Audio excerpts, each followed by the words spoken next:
Bentar lagi lulus, Mas. Senang ya? Asik ya? Tapi pusing, Mas. Ngapa? Semua online. Gimana tuh? Terus orang tua juga suruh saya untuk masuk militer, ngikutin orang tua gitu. Tapi kamu seneng gak? Ya seneng sih, Mas. Kalau militer kan kelihatan keren gitu. Tapi pakai seragam. Iya. Tapi kan buat saya sekarang tuh saya lebih suka pekerjaan yang santai sih, Mas. Gitu kayak contoh. Oke. Kita sekarang bahas problematika. Di mana? Oke. Sama halnya seperti saya juga pasti punya problematika, ya kan? Kita bakal bahas di mana nih? Di podcast Beda Zaman. Oke.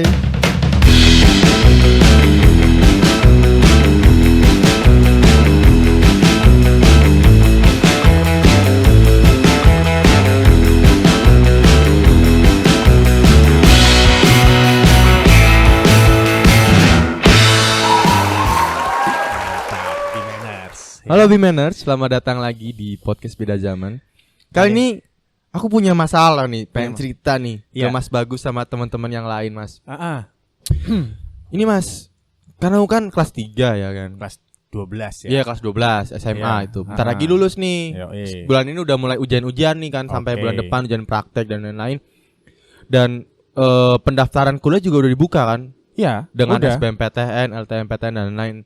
Nah, problematikanya itu Mas, aku kan pengen kuliah kan, banget ya. Pengen banget kuliah terus dan juga ngambil jurusan yang emang aku suka banget Mas, yaitu jurusan seni kan. Seni gitu. Karena kamu suka ngelukis, sketsa, nyanyi ya. Juga ya Mas. Terus ya pengen belajar lagi lah, pengen lebih dalam lagi terus. Tapi di sisi lain tuh orang tua Mas. Orang tua saya tuh pengen saya tuh buat jadi militer gitu loh. Karena bapak militer ya, gitu. Sudah tahu gimana kalau jadi militer gitu ya. Dan juga mumpung masih belum pensiun kan. Mungkin masih bisa lah. Masih bisa untuk misalnya meneruskan generasinya gitu loh. Iya, betul. Nah, itu masih jadi problematika aku Mas sekarang Mas. Siapa tuh ada saran gitu. Aduh. Jujur gini, Ting. Saya itu enggak pernah ngalamin problematika yang mirip dengan Kiting ya. Karena kalau orang tua saya dulu itu benar-benar bebasin anaknya pengen jadi apa. Pilihan itu benar-benar ada di anaknya. Tinggal kita yang mikir. Contoh gini, kalau dulu saya problematikanya itu bukan di saya kepengen jadi apanya, tapi pada saat masuk kuliah, saya sebenarnya dulu tuh kepengen kuliah di informatika. Awalnya saya kan penari nih. Saya penari. Terus saya dulu tuh kepengen banget masuk jurusan tari koreografer. Zaman itu saya hanya kepikiran IKJ. Itu saya nggak kepikiran STSI itu dulu. Sekarang ISI, dulu STSI. Saya IKJ. Begitu saya masuk ke IKJ, ibu saya mempersilahkan saya. Tapi begitu ngelihat SPP-nya zaman dulu, minder sendiri bro. Wah, gitu ya. Berarti dari dulu udah mahal gitu. Waduh. Kan. Zaman dulu udah mahal gitu. Jadi habis itu ya ibu saya sih ngizinin, tapi saya sendiri masa gitu banget gitu ya sama orang tua, padahal ibu saya masih punya kepentingan lain gitu. Akhirnya saya sama sekali nggak kepikiran STSI. Akhirnya saya memutuskan oke lah saya mau masuk informatika zaman itu. Udah daftar dan udah keterima di informatika di Jogja pada saat itu. Sama aja keterima di informatika walaupun SPP-nya lebih rendah daripada IKJ. Terus saya keterima juga nih di Unsut. Waduh, dilema ya. Karena di Unsut kebetulan saya kan nari nih. Dari SMA saya udah sering dimintain tolong sama Unsut untuk nari di Unsut. Jadi Unsut udah ibaratnya menjanjikan saya lah masuk dengan kategori khusus lah ya. Bener, saya bisa nari di Unsut. Salah satunya yang punya Taaming ini. Yang punya Taaming ini dulu itu adalah wakil rektor saya. Mantap. Wakil rektor saya, wakil rektor Unsut dulu, wakil rektor 4 yang benar-benar bimbing saya dari SMA saya menari sampai akhirnya saya bisa masuk Unsut tuh. Nah, jurusan ilmu komunikasi. Ilmu komunikasi itu. Betul. SPP-nya di Unsut 900 masuk Unsut zaman itu tuh 900.000. Udah semua udah sama SPP semua. Semester 1 900.000. Terus saya masuk yang di kuliah di Jogja yang informatik. Saya udah ngekos di Jogja 2 bulan. Udah ngekos. Di Jogja itu SPP-nya 2 juta. SPP-nya doang. Terus belum uang kos, masuknya ya. 12.500.000. Zaman itu. Itu tahun berapa, Mas? Tahun 2004. 2004. 12.500.000, gitu ya. SPP-nya 2 juta. SKS-nya 1 SKS 100.000. Zaman itu. Jadi total saya bisa ambil habis sekitar 16 jutaan lah, hampir 20-an juta. Itu zaman dulu ya? Ya, zaman itu. Gila sih. Terus ya udah ibu saya silakan. Dilemanya gitu. Dilemanya saya udah ngekos di Jogja. Tapi saya berpikir 16 juta di Unsut sampai lulus. Iya benar ya. Iya kan? Iya sih. Iya, karena SPP Unsut cuma 400.000. Nah, itu zaman dulu. Kalau zaman sekarang gimana, Mas? Paling murah 1 juta Unsut sekarang. Waduh. Nah, itu Mas yang menjadi problematika saya itu gitu, Mas. Tapi ada yang ini kan yang pakai KIPK kan iya, 0 rupiah. Iya, benar sih. Tapi problematika saya sekarang tuh gini, Mas. Jadi sempat kan ngobrol sama orang tua kan gitu. Jadi contoh waktu itu emang bapak saya emang kekeh banget tuh suruh saya untuk masuk tentara gitu. Betul. Sedangkan ibu saya membebaskan saya gitu kan. Karena ibu saya emang sering banget lihat saya di rumah. Betul. Dan punya potensi berkarya. Betul. Itu mempunyai kreativitas, dan ibu saya tuh membebaskan gitu. Tapi cuman pesan orang tua saya cuman gini, Mas. Kalau emang saya mau kuliah gitu. Saya juga nggak mau membebankan kayak contoh perekonomian orang tua, Mas. Betul. Karena jurusan yang saya pengen ambil tuh emang harganya emang tinggi kan. Kalau di KJ. Iya kan. Nah, tapi kamu mau ngambilnya lukis? Seni rupa, Mas. Rupa ya. Seni rupa. Pengen seni rupa sih. Pengen belajar lebih dalam lagi gitu loh. Nah itu, Mas, problematikanya gitu, Mas, dari segi ekonomi, Mas, juga. Ya takutnya kalau saya pengen masuk kuliah kayak contoh pahit-pahitnya masuk di IKJ lah. IKJ juga masih bagus sih, Mas, menurut saya. Masuk IKJ. Bagus banget. Iya sih, zaman dulu sampai sekarang masih bagus banget. Nah, lulusan IKJ jadi artis kan. Ya, iya loh. Ya. Iya. Tapi kalau saya masuk IKJ, ntar orang tua saya setiap bulan makan nasi sama garam, Mas, gitu loh. Saya mikir itu yang saya rasakan itu. Nah, iya, saya nggak mau kasihin sama orang tua saya. Tapi gitu. Sekarang kalau saya anak-anak misalnya nggak mampu nih masuk IKJ, iya. Atau mungkin kamu sebenarnya bisa cari beasiswa sih sebenarnya di IKJ. Tapi kalau misalnya sampai situ nggak bisa, saya akan saranin kamu misalnya orang tua mendukung kamu, itu isi aja udah.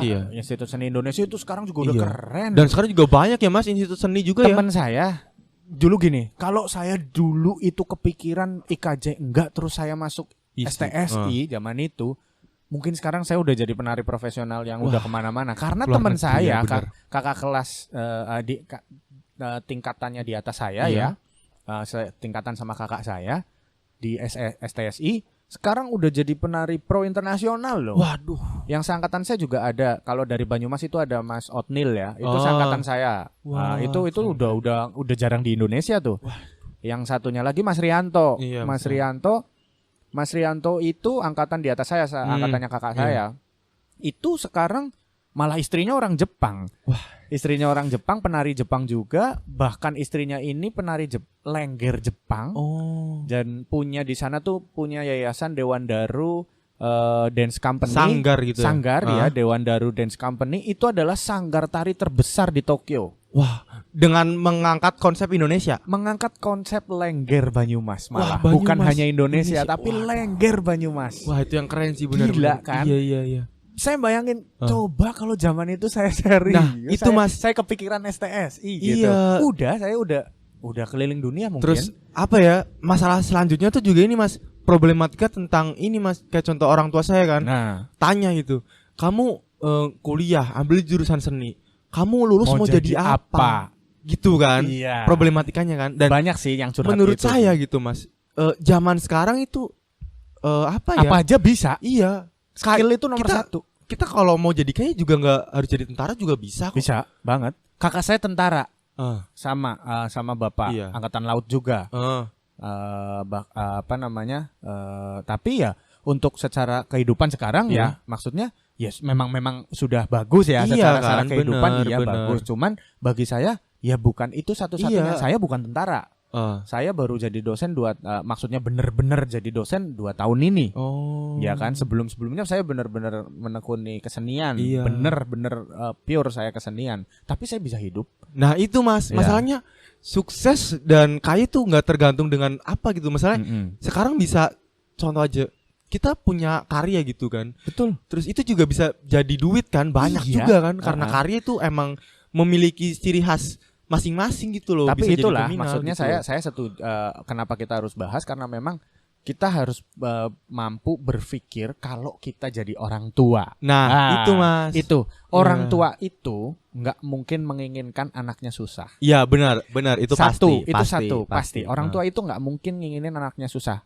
Saya dulu zaman kecil sampai gede, saya pernah ngalamin masa susah. Iya.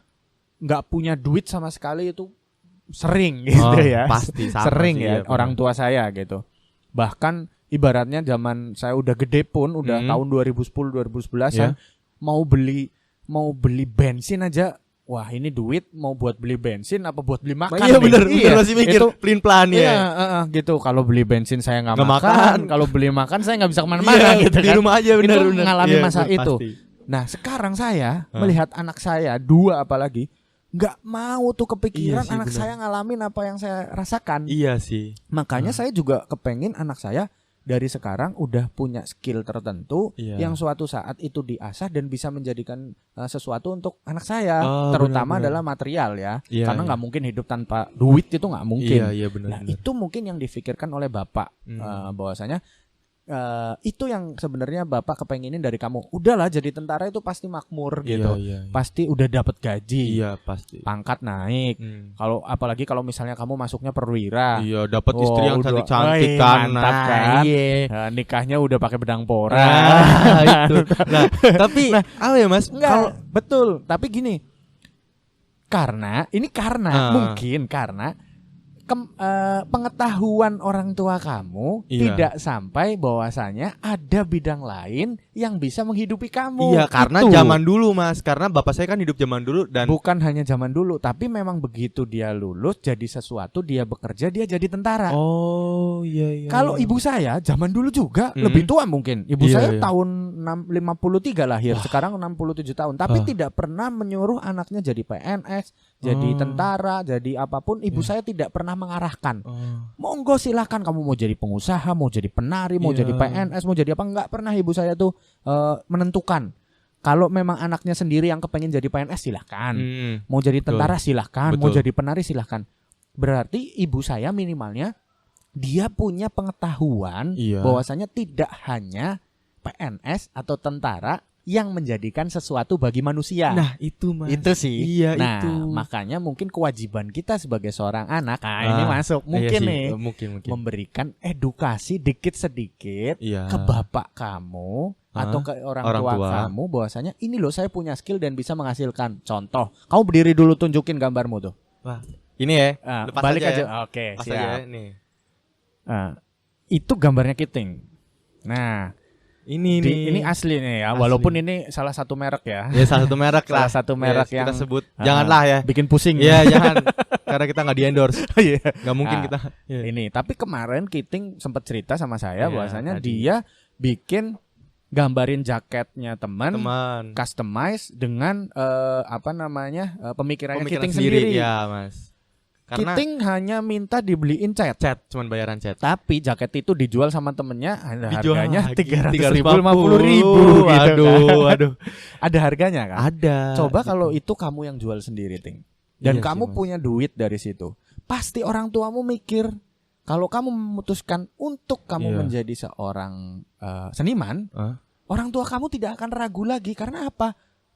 Sekarang aja kamu udah menghasilkan. Iya sih, benar-benar. Tapi kalau kamu tidak pernah membuktikan itu, orang tua pasti akan memaksakan kehendaknya karena dia sudah mengalami. Aku udah jadi tentara dan aku enak.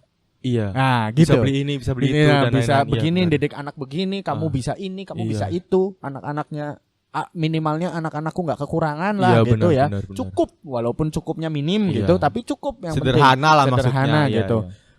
Itu karena belum punya pengetahuan lah, makanya tanggung jawab kamu adalah kamu kasih pengetahuan itu dengan cara berarti punya ini sendiri, hitungnya pentingnya untuk masih bisa ngobrol sama orang tua tuh gini ya Mas. Banget. Jadi penting maksudnya banget. Banyak teman-teman saya tuh yang cerita katanya jarang buat ngobrol sama orang tua. Maksudnya teman-teman saya yang seangkatan gitu kayak masih bingung gitu kan, kayak contoh bapaknya suruh dia masuk kuliah di sini, sedangkan anaknya tuh dia nggak mau gitu kan. Tapi berarti, anak itu tidak bisa memberikan alasan yang jelas dan tidak pernah belum berani buat buka obrolan gitu loh. Sama nggak bisa membuktikan bahwasanya jurusan yang dia pilih itu adalah keputusan yang tepat. Iya. Nah, itu sih bagi saya. Kalau menurut saya gini Mas, kalau contoh ini ya sesuatu yang dipaksakan itu akan hasilnya akan nggak enak gitu.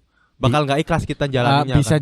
Bisa jadi sebaliknya. Banyak juga teman-teman saya yang dipaksa untuk masuk sesuatu, terus kemudian dia jadi seseorang. Tapi saya yakini dia dipaksa pasti, tapi dalam perjalanannya kemudian dia ikhlas. Dan akhirnya menekuni. Awalnya yang kayak gak suka nih, bukan passionnya. Sama halnya gitu kayak saya kepengen tari, akhirnya masuk komunikasi. Awalnya IPK saya semester 1 2,0 coy. Wah, 2,0. Tapi lama-kelamaan loh, saya udah masuk di sini. Iya sih, mau nggak mau saya harus lulus. Udah kecemplung kan. Iya, harus lulus. Bener. Jadi saya harus memperbaiki. Walaupun saya akhirnya selama kuliah saya tidak meninggalkan tari saya. Saya tetap berkesenian, saya tetap menari. Seunsut masih tahu kalau penari laki-laki ya saya begitu. Di kakak-kakak kelas saya ada, tapi di angkatan saya penari laki-laki ya cuma saya gitu. Seunsut. Jadi saya masih ternyata saya masih bisa menikmati. Saya masih bisa menari, masih bisa belajar lagi. Masih bisa belajar, bisa ketemu sama seniman-seniman besar juga. Wah, mantap sih. Akhirnya dan saya masih bisa kuliah. Itulah titik di mana saya akhirnya mengikhlaskan. Saya memang harus belajar komunikasi. Dan dari situ Mas Bagus bisa kayak bisa ngomong di muka orang banyak gitu kan. Betul, dapat ilmu lagi. Iya, dari situ akhirnya saya ikhlas, akhirnya saya belajar komunikasi yang benar. Bahkan alhamdulillah setelah lulus tahun 2008 saya lulus alhamdulillah tepat waktu 4 tahun 3 bulan. Wah, keren. Terus walaupun pertamanya 2,0 tapi benar-benar ngejar. Habis itu di 2010 saya bisa S2 lagi, komunikasi bisnis, dan saya ternyata enjoy. Have fun dengan ilmu komunikasi. Mungkin itu pengalaman yang bisa saya berikan bahwasanya yang dipaksakan atau yang awalnya tidak ikhlas bisa jadi ikhlas. Jadi saya nggak lagi menyalahkan kamu harus bisa meyakinkan bahwasanya itu yang kamu maui harus. Iya sih. Kadang-kadang kita butuh tidak ikhlas untuk menjadi ikhlas. Iya sih. Iya kan? Dan juga pandangan saya tuh menurut saya malah zaman-zaman sekarang tuh banyak banget kayak tentara-tentara yang viral nggak sih Mas? Kayak yang memiliki suara bagus gitu, pintar nyanyi. Awalnya dari polisi itu Brib tuh lupa Norman Kamaru kan dari situ. Terus kayak lihat zaman sekarang banyak banget tuh. Ya mungkin itu bisa jadi viral kan di TikTok kan. Nah, ya mungkin ya kalau emang jalan saya di masuk militer ya mungkin saya bakal jalan sih Mas. Bisa jadi karena gini, dulu kakak saya tentara nih. Terus ngerti saya bisa nari kan. Kakak saya pada saat itu bilang, udah kamu daftar juga jadi tentara. Dia bilang begitu, sama lah seperti halnya karena bapak saya kan sudah meninggal saya dari kecil. Jadi kakak cowok saya yang menggantikan sosok seorang bapak lah gitu. Jadi dia bilang, kamu jadi tentara biar gini-gini. Udah di tentara itu juga nanti yang bisa kesenian dan lain-lain itu bisa tersalurkan kok. Ternyata saya baru tahu juga tentara itu setiap tahun pasti merekrut sarjana seni, pasti. Pasti setiap tahun, walaupun cuma 1 atau 2 itu pasti rekrut. Karena apa? Tentara punya korps kesenian. Bisa. Salah satunya adalah marching. Marching band. Iya, marchingnya tentara itu kan keren-keren banget. Ada tariannya, ada koreografinya. Bener. Iya kan? Nah itu ternyata semuanya sarjana seni, coy. Sarjana seni. Berarti kita bisa kuliah seni dulu bisa jadi tentara ya? Langsung letnan, perwira. Waduh, gedung. Itu udah rumah gedung nih Mas. Itulah makanya mungkin pengetahuan itu yang harus sampai ke orang tua. Iya. Gitu. Dan juga mungkin dari saya juga yang masih buntu ya kali. Karena salah satunya untuk sekarang mungkin untuk meyakinkan bahwasanya saya masuk ke dunia seni gitu, kuliah seni. Alasannya adalah ini loh seni ini menghasilkan. Contohnya tadi kamu berani menjual karyamu. Walaupun sekarang masih hitungan kamu dibayar 50.000 kayak belum ngasih harga seberapapun kamu terima. Tapi minimalnya kamu udah gak minta duit jajan lagi sama orang tua. Tapi kan nanti mikir Bapak Ibu, kok kamu bisa gak minta duit dari mana? Aku gambar Pak. Iya gambar. Ini loh hargaku. Gitu loh. Itu sih. Itu sih. Jadi dia yakin, jebule gambar anak duit. Kan gitu. Nah, maksudnya saya juga kayak ngelihat tokoh-tokoh artis atau ibaratnya kayak saya mengidolakan sesuatu kayak contoh Vincent dan Iksan Scooter, mungkin anak-anak muda zaman sekarang tahu Iksan Scooter, Jason Ranti dan seniman Jogja yaitu festivalis. Betul. Ya kalau mereka bisa, mana mungkin saya nggak bisa kan? Betul, nggak itu ada Mas yang bikin mungkin. saya kayak semangat banget nih buat kuliah seni nih gitu loh. Iya. Karena ya pandangan saya itu emang gitu Mas, kayak contoh nggak mungkin lah hidup tuh datar terus kan, enak Betul. terus kan. Dan semua artis tuh nggak mungkin langsung tiba-tiba enak kan, pasti dari nol gitu. Iya. Dan saya juga hitungannya kayak berani lah buat nerima kayak lu besok bakal gini dulu deh biar jadi sukses. Saya udah siap gitu Mas. Saya tiba-tiba kuliah dan lulus entah jadi apa, mungkin masih jadi dasar gitu. Iya. Saya udah siap gitu loh Mas. Sedangkan orang tua saya mikirnya kasihan gitu pada saya. Iya, Nah, memang itu. orang tua begitu. Nah. Saya udah jadi orang tua nih. Iya, ngelihat benar. anaknya sengsara itu aduh. Saya berpikir begini. Anak saya sekarang baru yang paling gede umur 7 tahun ya. Itu aja udah nggak tega kalau misalnya melihat anak saya itu. Terkadang gini, anak itu kan pasti ada sisi, sekarang ini udah 7 tahun ada sisi ngeyelnya. Iya, ada pasti. Terkadang bikin gemes banget orang tuanya. Jengkel, tapi pada saat misalnya saya habis tegas sedikit, setelahnya tuh pasti nyesel kok. Oh iya sih. Pasti nyesel orang tua, nggak mungkin itu habis marah atau habis tegas sedikit terus habis itu bangga. Karena saya habis marahin terus anak saya diem. Bangga enggak, pasti ada nyeselnya. Ngapain ya saya begitu? Ada begitu, apalagi anak ini menjadi dia itu mengalami suatu kesusahan tapi bukan dari orang tuanya, dari orang lain. Itu lebih luar biasa. Kasian mengolah hatinya gitu loh. Tapi mau nggak mau, anak ini kan tetap harus belajar. Iya sih, benar. Harus belajar. Nah, ini mungkin jadi orang tua nih. Sekarang saya tadi tips dari sisi anak muda. Anak ya harus bisa meyakinkan. Benar. Sekarang dari sisi orang tua, mungkin kalau saya sekarang saya tetap harus melihat anak saya jatuh. Iya. Saya tetap harus melihat anak saya terluka dan lukanya itu dia mampu untuk menahannya. Belajar lagi minimalnya nahan sakit. Oh iya benar. Minimalnya nahan sakit. Kalau belum bisa ngapus, belum bisa ngobatin lukanya, minimalnya nahan sakit dulu. Benar. Iya kan? Iya. Banyak anak yang misalnya jatuh, terus akhirnya didekap, dibiarin dia nangis, dia tidak bisa menahan sakitnya. Malah kayak dimanjain gitu ya. Banyak sekali. Kalau saya minimalnya rasakan sakitnya dan kamu tahan. Setelah itu tugasnya orang tua membantu mengobati. Baru benar. Itu sih bagi saya sih. Itulah analogi anak belajar jalan gitu. Analogi anak belajar jalan kan begitu. Nggak ada kok orang tua yang senang anaknya jatuh, nggak ada. Sih. Tapi kalau udah jatuh, apa iya kita mau mengulang? Iya sih. Kan gitu. Atau belajar jalan, jangan sampai jatuh. Nggak mungkin kan? Tetap pasti akan mengalami jatuh. Bukannya lagi ayo jatuh, bukan. Tapi kita pasti harus sadar anak itu pasti ada jatuh. Maksud saya mindsetnya adalah mau dia jadi apapun, mau dia jadi menentukan pilihannya sesuai kehendaknya atau kehendak orang tuanya, pasti ada kalanya dia merasa dia itu gagal. Itu pasti. Karena ini hidup ya.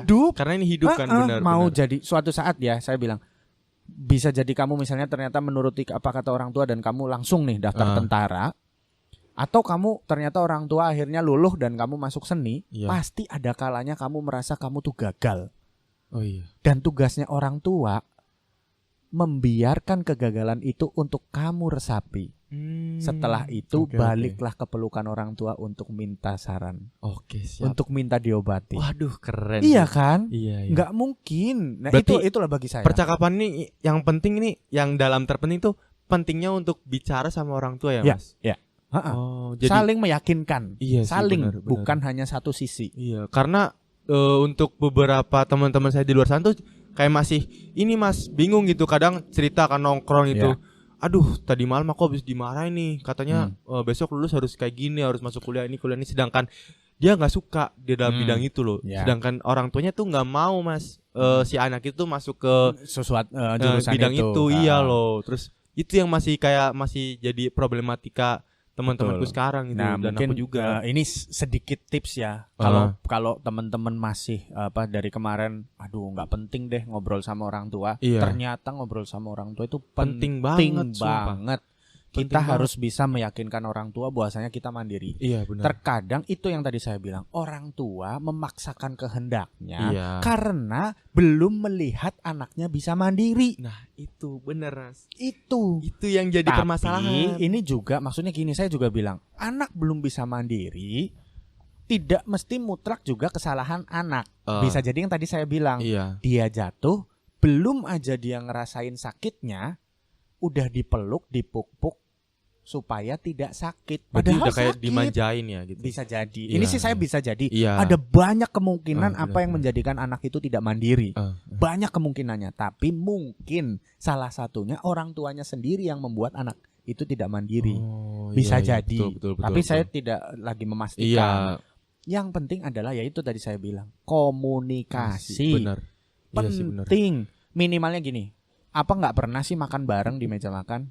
Iya, Mas. Nggak mungkin nggak pernah nonton TV bareng. Nggak mungkin. Iya. Lagi nonton TV bareng. Kalau dulu saya nih ya. Iya, benar. Lagi nonton TV bareng. Saya besar itu tumbuh dengan single parents, dengan ibu saya, nggak punya bapak. Tumbuh lagi nonton TV bareng, nyolek ibunya. Bu, apa? Aku lagi ada yang suka nih. Oh iya, tentang cinta itu ya. Oke. Kayak apa? Besok lah aku coba foto. Oke. Waduh. Zaman itu masih two style coy. Iya sih, benar. Harus nunggu study tour dulu bisa moto. Biar dapat duit. Iya kan? Iya, benar. Study tour, motret, ini Bu yang aku suka. Waduh. Cantik. Buka obrolan. Iya. Dari obrolan itu jalanlah obrolan yang lain. Minimalnya dari hal yang paling simpel. Kalau saya dulu ini, Mas, kan apa ya? Dari dulu kan emang saya nakal kan gitu kan. Sedangkan sering banget orang tua saya itu dipanggil ke sekolah, Mas. Yeah. Terus dari situ kan saya emang dulu tertutup kan orangnya gitu, nggak mau cerita kepada orang tua. Kayak contoh dapat masalah di sekolah, terus orang tua saya dipanggil, saya sampai rumah dimarahin kan, saya diem. Terus semenjak masuk sekolah SMA mungkin saya di situ mulai memberanikan diri, Mas, untuk cerita gitu. Kayak contoh ada masalah di sekolah gitu kan, dipanggil guru atau dapat omongan dari guru gitu orang tua saya, terus orang tua saya cerita ke saya.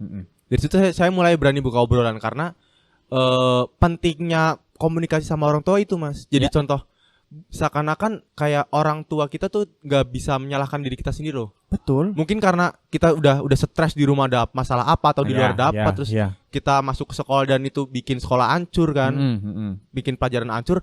Jadi seakan-akan orang tua dapat kabar dari sekolah, seakan-akan saya yang itu, Mas, jelek. Iya. Betul. Gitu. Sedangkan saya emang ada masalah di luar sekolah gitu loh, sampai ke bawah-bawah. Nah, itu pentingnya komunikasi sih, Mas, menurut saya. Iya, itu sih salah satunya. Jadi pada saat anak ini memiliki masalah, minimalnya orang tua itu sudah mengetahui akarnya. Iya, benar. Oh, dulu anak saya itu pernah cerita begini. Oh, mungkin ini dampak dari itu. Akhirnya begini. Atau bahkan sebelum masalah itu terjadi, orang tua sudah bisa mencegah jangan sampai itu terjadi karena sudah ada obrolan dulu di awal. Udah ada pengalaman cerita-cerita. Sudah ada. Oh, berarti orang tua sudah antisipasi nih. Oh, berarti dia cerita begini. Ya, misalnya dia cerita suka sama cewek atau disukain cowok. Akhirnya dia pacaran. Akhirnya pacaran. Setelah pacaran, orang tua saya misalnya, saya punya anak cowok nih. Suatu saat anak saya pasti akan ngomong ke saya, "Pak, aku udah punya pacar." Oh iya. Pasti. Iya, pasti. Kalau komunikasi kita berhasil. Lancar. Tapi kalau enggak, obrolan itu tidak akan pernah terjadi. Iya sih. Ya kan? Enggak bakal terbuka. Minimalnya kalau itu terjadi, akhirnya anak saya bilang ke saya, "Pak, anak saya Prabu." Iya, Prabu. Prabu udah punya pacar. Waduh, keren. Apa yang akan saya lakukan? Kenalin pacarmu. Welcome dong ke saya. Iya. Bukan saya menolak. Kalau saya nih ya. Tapi saya juga belum tahu nih 10 tahun lagi mungkin benar. Bahkan mungkin 9 tahun lagi Prabu bilang begitu, saya nggak bisa membayangkan nih. Belum bisa. Tapi minimalnya saya sudah punya kemampuan dari sekarang mempersiapkan diri untuk bilang, kenalin pacarmu ke bapak.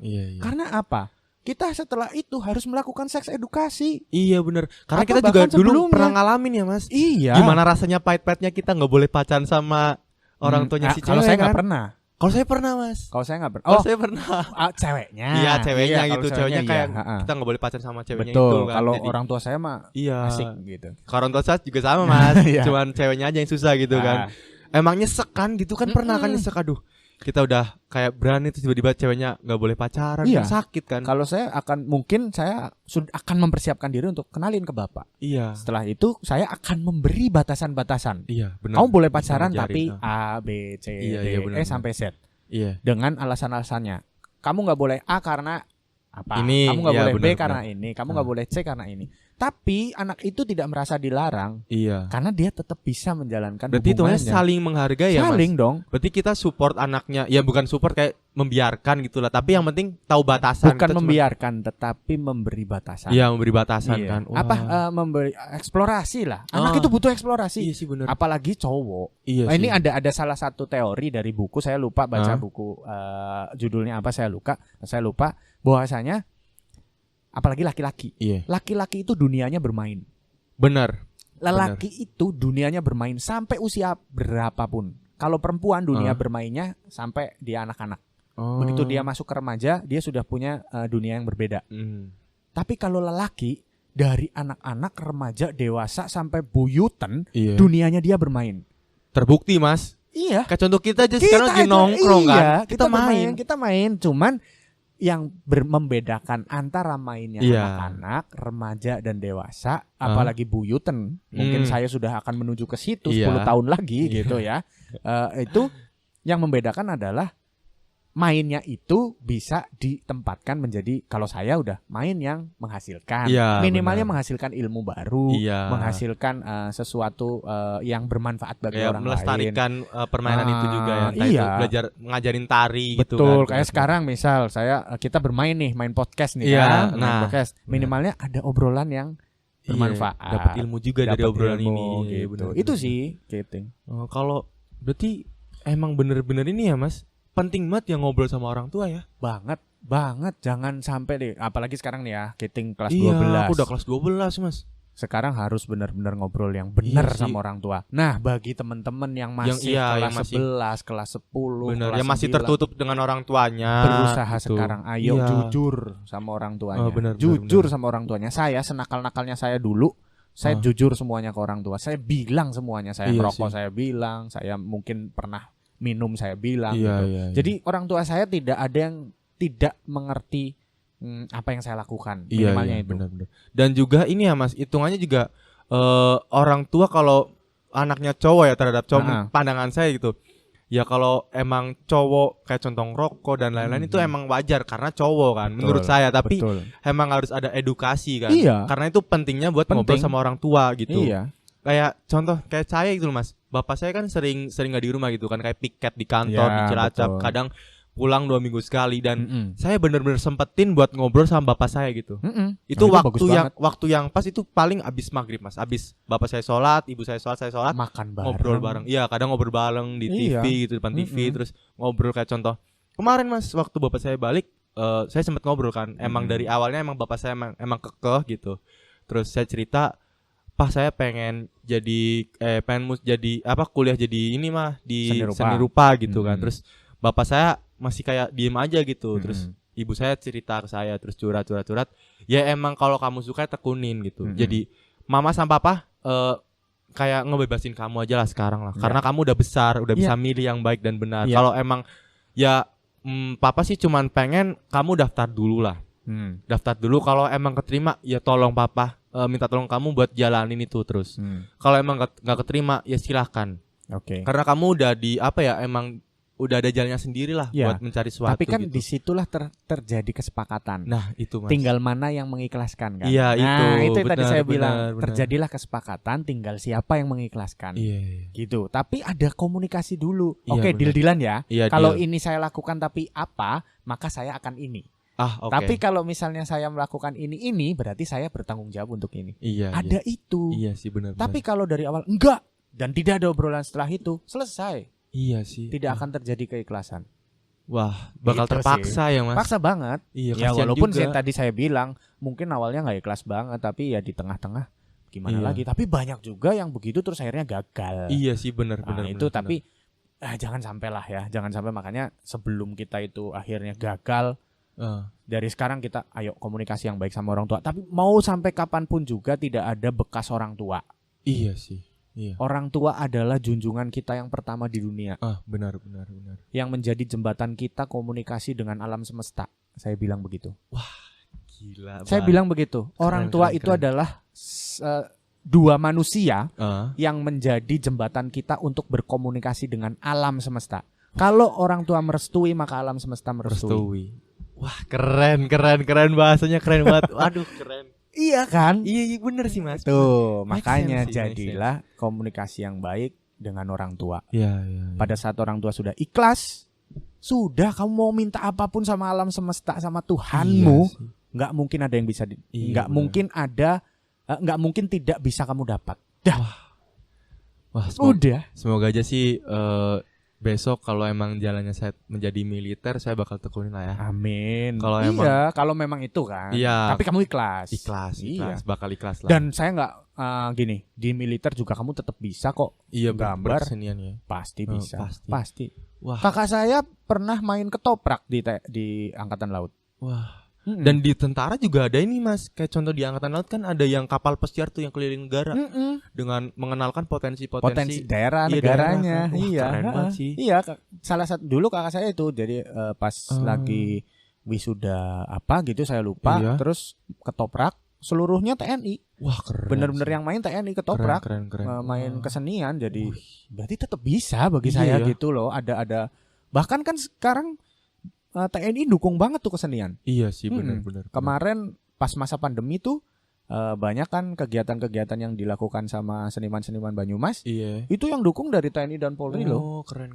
Iya. Waduh. Makanya bagi saya sih semua itu bisa kita jalanin. Yang penting ikhlas. Itu satu ikhlas, yang kedua adalah itu tadi, udah komunikasi sama orang tua, restunya orang tua. Udah. Udah. Wah, mantap sih. Wah, ini obrolannya dalam banget sih. Masuk jadi pemikiran aku kayak terbuka lagi loh. Iya. Dan ya emang pentingnya ngobrol sama orang tua gitu ya Mas. Kayak contoh meyakini lah, kayak contoh saya yang pengen orang tua saya menjadi militer dan sedangkan saya pengen menjadi salah satu seniman kan terkenal gitu. Ya emang kita harus membuktikan juga kalau emang kita suka di situ ya tekunin dan harus dibuktikan juga kan. Betul. Gitu kan. Dan mungkin juga begini kalau tadi saya nyimpulin, kalau memang orang tua itu udah kuat banget mendoakan kamu jadi TNI. Iya. Misalnya sekarang kamu tes ternyata kamu gagal nih jadi TNI, terus kamu akhirnya kuliah seni. Bisa jadi juga nanti setelah jadi sarjana terus kamu daftar TNI. Wah, dan kamu jadi tetap jadi TNI dengan kita sarjana seni. Nggak ngerti juga. Kalau orang tuanya benar-benar doain anakku harus jadi TNI, ya Allah, ya Tuhan. Tetap kamu jadi TNI mau sampai kapanpun juga. Kuliah dulu, senang dulu biar senang dulu. Wisuda lulus masuk tentara. Lulus. Aku mau jadi pelukis. Ada bukaan tentara nih. Ternyata hatimu terketuk. Terus kamu daftar jadi tentara. Waduh, jadi keren. perwira seni. Ya kan? Iya, keren. Bisa jadi inilah pesan buat teman-teman, makanya itu. Jadi jangan pernah menganggap apa yang diomongkan orang tua itu salah. Oh, benar. Karena satu kali lagi buat teman-teman, orang tua nggak kepengin anaknya susah. Udah kuncinya itu doang. Iya sih, benar. Itu doang. Oh, benar. Nah, untuk sekali lagi saya bilang, untuk supaya orang tua ikhlas dan orang tua itu tahu kalau kita itu nggak bakal susah, kita harus bisa meyakinkan. Caranya meyakinkan gimana? Tunjukkan potensimu dan komunikasi yang baik. Wah, keren banget pembahasannya kali ini. Pembahasan sangat berat ya. Asik ya. Semoga teman-teman di luar sana yang seangkatan sama saya atau seumuran menjadi lebih itu pesan tadi. Jadi lebih harus komunikasi sama orang tuh penting banget ya Mas. Penting. Jadi problematikanya saya Kiting itu ya sudah ada solusi. Iya, ada solusi Mas. Ada solusi ya. Wah, ini tuh percakapan walaupun saya dan Mas Bagus ini hitungannya kayak abang ade kan. Tapi dalam komunikasi itu emang sangat penting loh ya. Betul. Wah, keren. Gini sih, kalau saya tuh berusaha pada saat saya menjadi orang, menjadi manusia, B-man gitu kan. Iya, B-man masuk. Pada saat saya menjadi B-man, B-man itu saya menempatkan, saya tidak pernah menempatkan diri saya di saat diri saya menjadi diri saya. Oke. Tetapi saya berusaha untuk menjadi orang lain. Wah, kalau saya jadi Kiting, saya akan apa nih? Wah, kalau saya ngobrol sama orang lain dan orang lain punya masalah, saya berusaha menempatkan diri menjadi dia. iya berarti kayak contoh bayangin, wah kalau dia kayak gini, gue gimana ya kalau jadi dia ya? Karena kita tidak akan pernah bisa ngasih solusi kalau kita memaksakan kehendak kita sesuai pemikirannya kita. Waduh. Itu aja sih. Waduh, iya. Iya kan? Wah, itu mantap, aja. Mantap. Kamu makanya tadi misalnya kamu curhat masalah, saya bisa gambar dan saya belum berani menjual karya saya gitu. Iya, benar. Saya berusaha menempatkan diri jadi kamu. Iya, yang namanya orang berkarya, saya nih jadi menunjukkan saya punya karya tari gitu. Untuk menunjukkannya ke karya kerama, waduh banyak sarjana, banyak seniman senior. Insecure, Mas. Gila gitu kan, maksudnya kayak takut dipandang begitu masih baru gitu kan. Pasti gitu kan. Lu anak baru gitu. Gue udah punya nama men gitu takutnya Mas. Saya berusaha untuk menjadi seperti itu. Wah, gitu. Tapi saya akan memasukkan sedikit. Tapi kalau saya nggak nunjukin, mau siapa yang tahu? Wah, iya sih. Kalau terus saya nggak dibantai, terus saya nggak dikritik, terus kapan saya mau jadi lebih baik?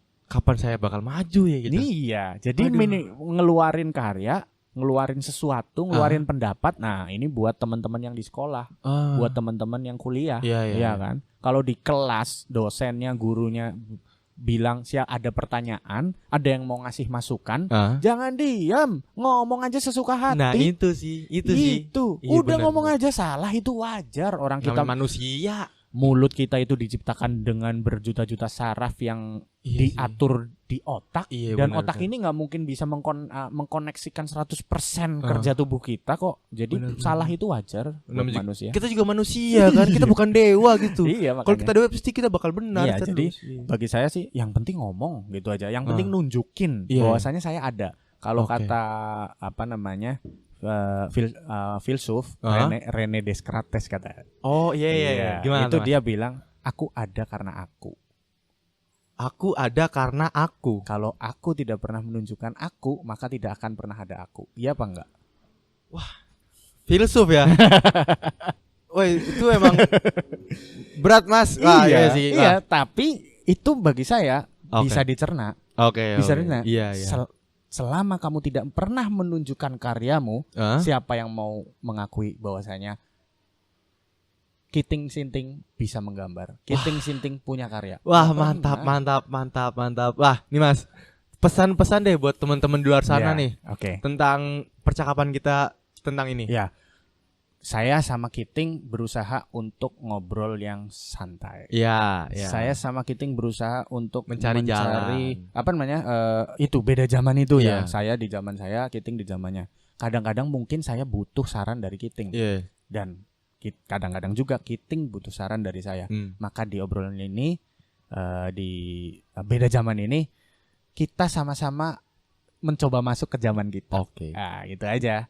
Kiting masuk zaman saya masuk zaman Kiting. Dan kita menjadi satu blend. Dan suatu saat mungkin yang itu tadi kita bilang, kalau kita nggak menemukan solusi di kita, kita akan cari orang yang bisa membantu kita. Wah, mantap pembahasan kali ini. Nah Mas, kan tadi kan ngomong-ngomong tentang ini apa namanya? Problematika. Saya kan pengen jurusan seni kan. Hobi saya kan seni kan. Kita gimana kalau kita bahas tentang hobi ini selanjutnya? Boleh. Oke.